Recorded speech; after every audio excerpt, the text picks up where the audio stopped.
Hey Gators, it's Miss Fishbuck, and we're trying something new today. I'm going to do a first chapter Friday. So these are an introduction to a book that has a stellar first chapter that really hooks the reader. And one of my very favorite books for this is the book Prisoner B-3087 by Alan Gratz. And you might already know that this is based on a true story, and it is harrowing and chilling, and it is got short chapters, which is always enticing for a reader, and these chapters have very huge cliffhanger endings. And so I know I'll be looking down as I'm reading aloud, and I apologize for that. I'll try my best to look up at the screen to keep you engaged, but this is the first chapter from Prisoner B-3087. Krakow, Poland, 1939 to 1942. Chapter 1. If I had known then what let's start over. If I had known what the next 6 years of my life were going to be like, I would have eaten more. I wouldn't have complained about brushing my teeth or taking a bath or going to bed at 8 o'clock every night. I would have played more, laughed more. I would have hugged my parents and told them I loved them. But I was 10 years old. I had no idea of the nightmare that was to come. None of us did. It was the beginning of September, and we all sat around the big table in the dining room of my family's flat on Krakowska Street, eating and drinking and talking.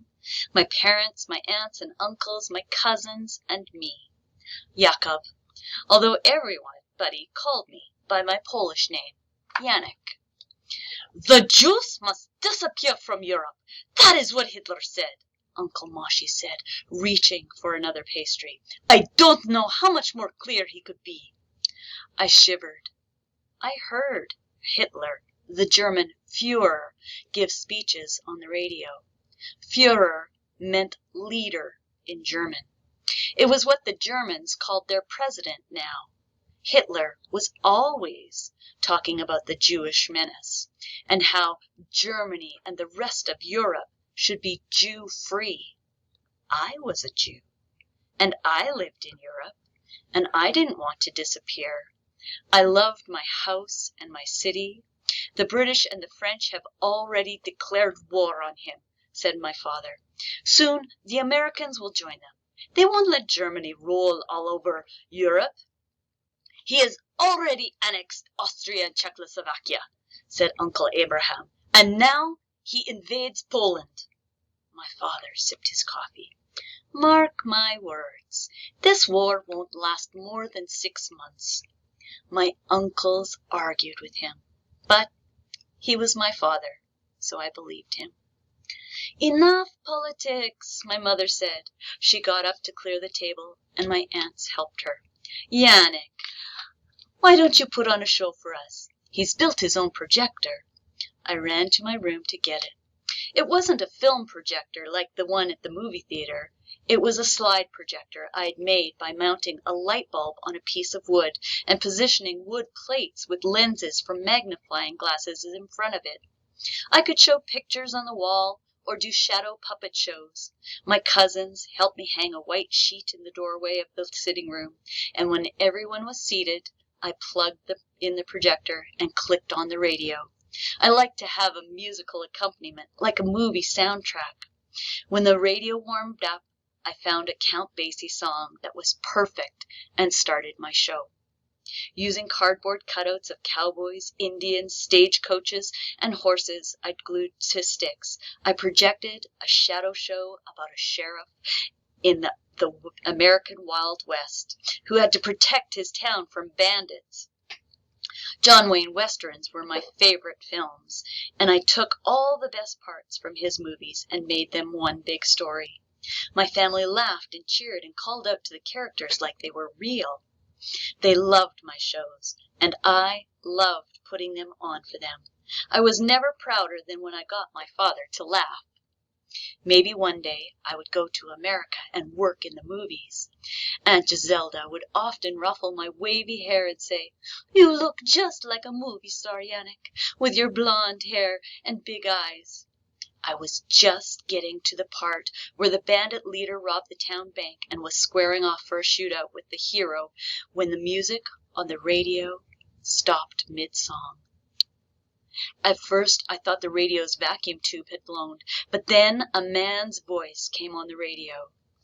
"Ladies and gentlemen, we interrupt this broadcast with the news that the German army has reached Krakow."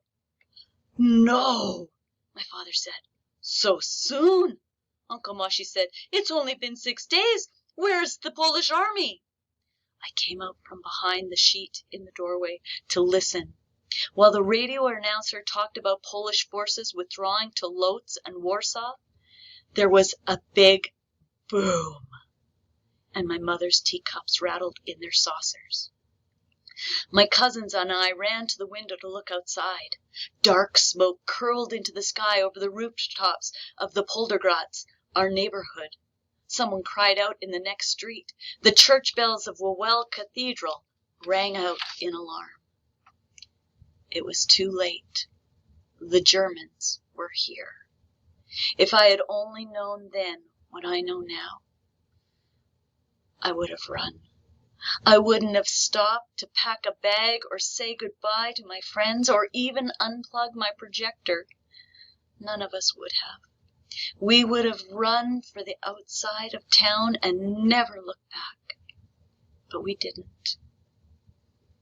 We just sat there in my family's flat, listening to the radio and watching the sky over Krakow turn black as the Germans came to kill us. And that is the end of the first chapter. I hope you liked it. That book is titled Prisoner B-3087. The author is Gratz. And if you'd like to dive deeper into that story, you could place a hold, and we'll get it down to you. Anyways, I hope you enjoyed. Have a great weekend.